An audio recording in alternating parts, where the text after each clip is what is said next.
The unforgivable crime. Why society hates the person who doesn't follow the trends. There is a pattern that keeps repeating throughout the entire scope of human history. A pattern so consistent, so tragically predictable, that once you see it clearly, you can never unsee it. Someone bravely steps out of line. They cease to follow the pre-approved script everyone else is performing. They choose a dramatically different path. And within days, sometimes mere hours, the mob forms. The mob does not form to debate them, not to understand their perspective, not even to simply disagree with their choices. The mob forms for one singular desperate purpose: to destroy them, completely, utterly, and without a shred of mercy. And here is what makes this pattern truly disturbing. The people in the mob genuinely believe they are the good guys. They think they are protecting a sacred tradition, defending a crucial social order, or upholding essential values. They have no idea they are merely acting out a script that has been running for thousands of years. A script that kills the different, crushes the unique, and systematically erases anyone who dares to think for themselves. Want to understand why this keeps happening? Let me show you something that will force you to question everything you thought you knew about society. The audacity of choice. The mirror effect. Picture this scenario. You are living in a world where everyone is doing the same thing, wearing the same aesthetic, listening to the same dictated music, following the same transient influences, buying the same mass-market products, and thinking, or at least pretending to think, the same acceptable thoughts. Then one solitary person shows up, one person who silently but powerfully says, "Nah, I'm good." They don't wear the uniform, they don't think the acceptable thoughts. They simply refuse to follow the script that society handed them the moment they were born. And what is the immediate explosive reaction? The mob loses its collective mind. Because here is the profound, terrifying truth that nobody, absolutely nobody, wants to admit. When someone refuses to follow the trend, they are not just making a personal choice. They are holding up a massive, unforgiving mirror to everyone else. And that mirror shows something terrifying. It shows that you had a choice too. That is the real crime. Not that they are different, but that their difference ruthlessly reminds everyone else that they consciously chose to conform. They chose to follow. They chose to blend in and disappear into the safety of the crowd. And people absolutely despise being reminded that they made a choice they now regret. The Schopenhauer insight. The philosopher Arthur Schopenhauer saw this coming 2 centuries ago. He understood something fundamental about the average human psyche. What the herd hates most is the one who thinks differently. Not so much the content of the opinion itself, but the sheer audacity of wanting to think for oneself, a power the herd has long forgotten how to wield. The average person is essentially sleepwalking through life. They are not truly thinking. They are not genuinely choosing. They are merely reacting, copying, and following whatever the majority is doing because it is infinitely easier than figuring out what they actually want or what they truly believe. And here is where the psychology turns dark. Schopenhauer understood that when someone breaks away from the crowd, others don't see this as inspiring or admirable. They immediately see it as an existential threat, because if one person can break free, that means the chains were never real to begin with. It means everyone else has been sitting passively in an unlocked cage, too terrified to check if the door opens. The person who doesn't follow the trends becomes living proof that the rules were entirely optional, that the right way to live was nothing more than a mass delusion with exceptionally good marketing. And nothing makes people angrier than realizing they've been willingly played. The psychology of destruction, dissonance and projection. Let's dissect what is truly happening in the collective head when they see someone who refuses to conform. A. The cognitive dissonance bomb. First, there is cognitive dissonance. When your actions don't align with your core beliefs, your brain panics. It is profoundly uncomfortable. It is painful. Your mind demands a resolution to this conflict. So when a conformist sees a person living differently and thriving, it creates massive dissonance. Their brain screams, "Wait, I thought we all agreed this was the only safe path. I gave up my dreams for this safety. If this person is fine without it, then what does that say about the life I chose?" When faced with this extreme discomfort, people have two options. 1. Choice. 1. Self-questioning. Reflect honestly, maybe admit they followed the crowd without thinking, and change their course, rarely chosen. 2. Choice. 2. Destroy the threat. Viciously attack the person who made them feel this way, almost always chosen. It is never personal. It is not even truly about the unique individual. It is about the primitive need to protect one's own ego, one's own fragile sense that they have been making the right choices all along. The individualist becomes the villain in everyone else's story because that narrative is easier than admitting they might be the cowed protagonist in their own. B. The strategic projection. When people hate someone for being different, they never admit the real reason. They cannot, because that would require the self-awareness we established is scarce. So they project. They invent stories, they create reasons, they find convenient logical explanations for why this person deserves their hatred. He thinks he's better than everyone else. She's just trying too hard to get attention. They're fake. Nobody is really like that. Notice the mechanism at work. They are taking their own deep insecurity, their own fear that they might have been living wrong, and ruthlessly throwing it onto the other person like a toxic blanket. Because if they can convince themselves that the different person is arrogant, fake, or attention-seeking, then they don't have to question anything about themselves. The hatred is not random. It is strategic. It is the ego protecting itself from an existential crisis that would require the painful dismantling of a decade's worth of choices.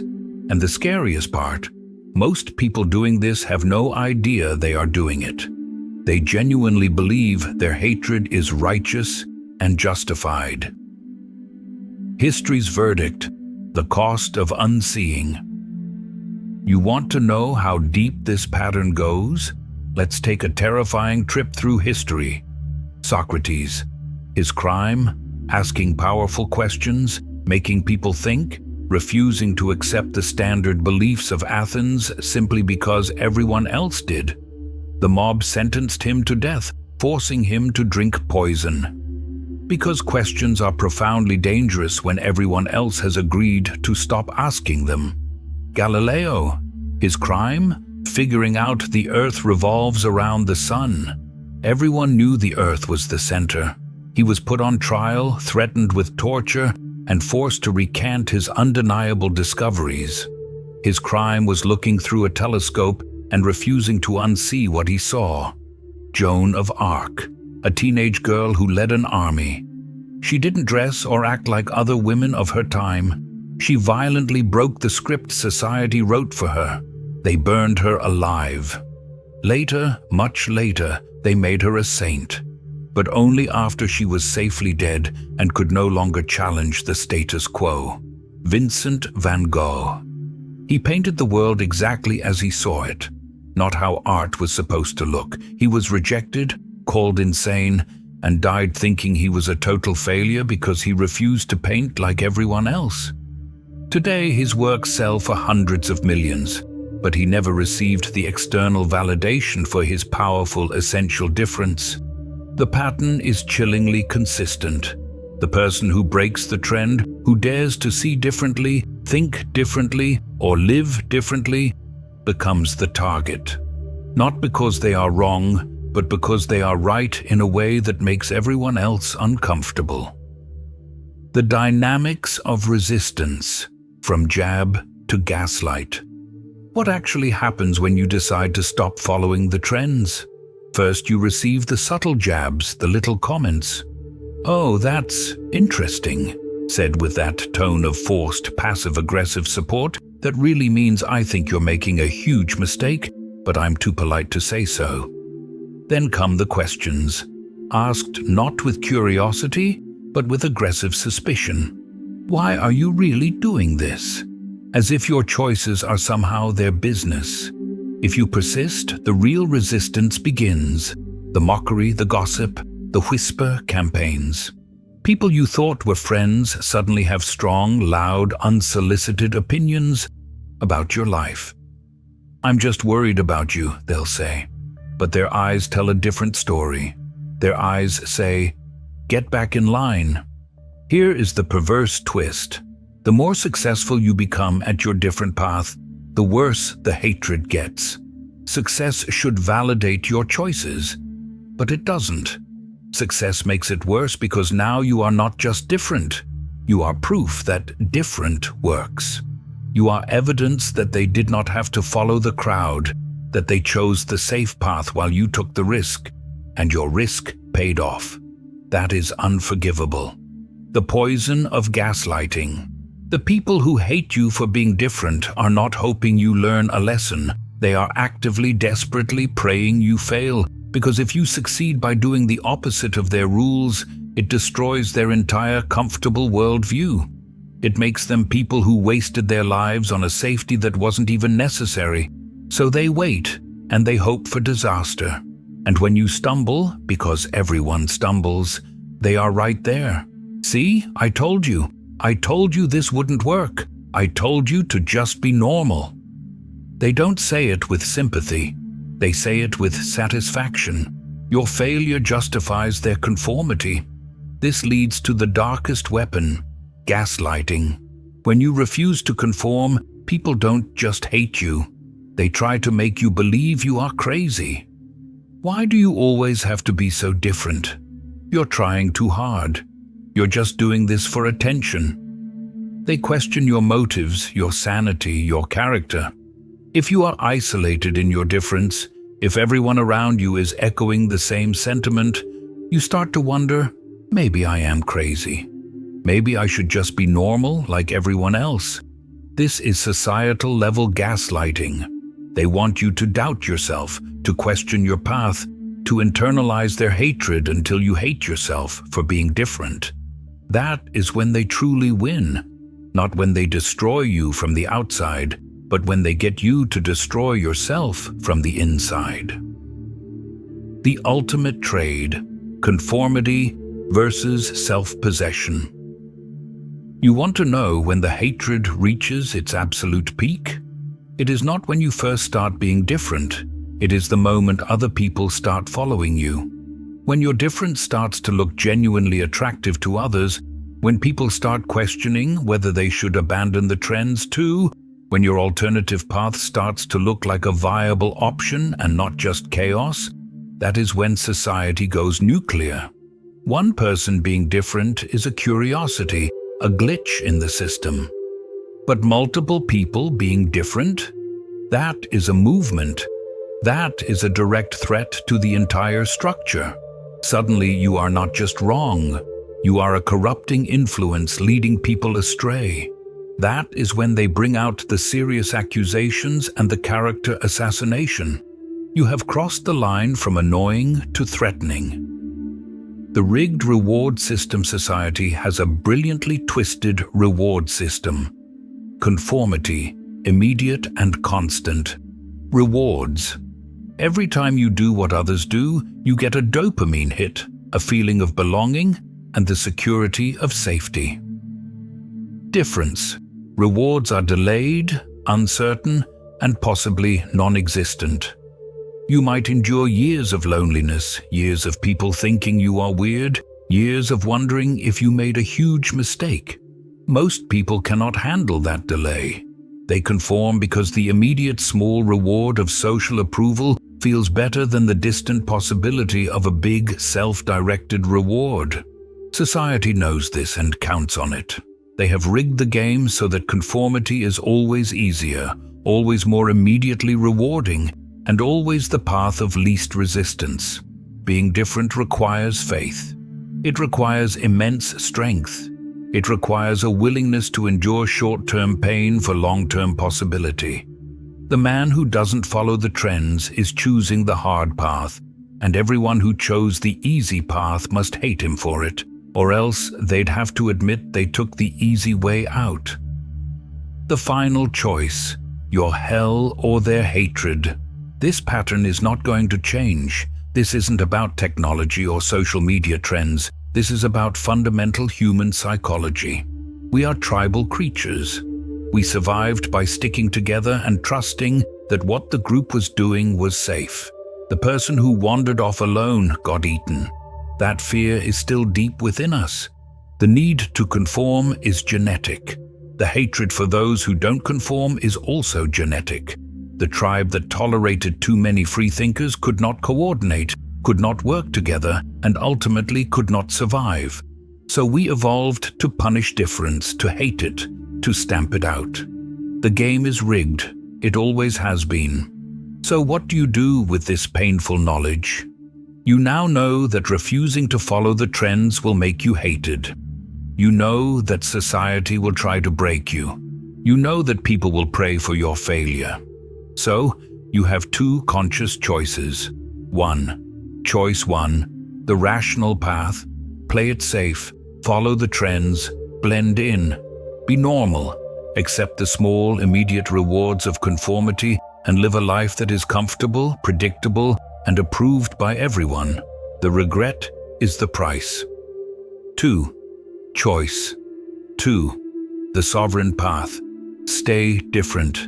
Keep walking your own path. Accept the hatred, endure the loneliness. Trust that on the other side of this pain is something worth fighting for. The isolation is the price. Here is the truth nobody tells you about choice 2. Even if you fail, even if your path leads nowhere, you will never wonder what if. You will never be 80 years old, staring at the wall, paralyzed by regret for all the things you didn't do because you were too afraid of what people would think. That regret, that what if, is a special kind of hell. It is the hell that everyone who chooses conformity is gambling they can avoid. Spoiler alert, they cannot. The hatred of others is painful, but it is temporary. It comes from outside. The hatred of yourself for not trying, that is permanent. That comes from inside, and there is nowhere to run from it. The real rebellion. Being different does not mean being loud or controversial. Real difference is quiet. It is personal. It is simply being yourself when the world is screaming at you to be someone else. It is choosing to build a life that is truly yours, not a life that was assigned to you, not a life you fell into because it was easy, but a life you chose, built, and fought for. And when the hatred comes, and it will come, you will be able to look at what you've built and think, yes, this was worth it. That is the trade. Hatred from others in exchange for peace with yourself. Most people make the opposite trade, approval from others in exchange for war with themselves. You get to pick which hell you are willing to endure. Choose it deliberately. Choose with your eyes open, and then live with what comes next. Because it is coming either way. The machine will always hate the glitch. The question is, can you live with being the glitch? Can you handle being misunderstood, attacked, isolated, and hated? Can you look at the safe, approved path everyone else is walking and say, no thanks, even though saying no means saying yes to suffering? That is the real choice. Choose consciously. Don't sleepwalk into conformity and wake up at 70 wondering where your life went. Now get out there and be the glitch in the machine. They are going to hate you anyway. Might as well make it count.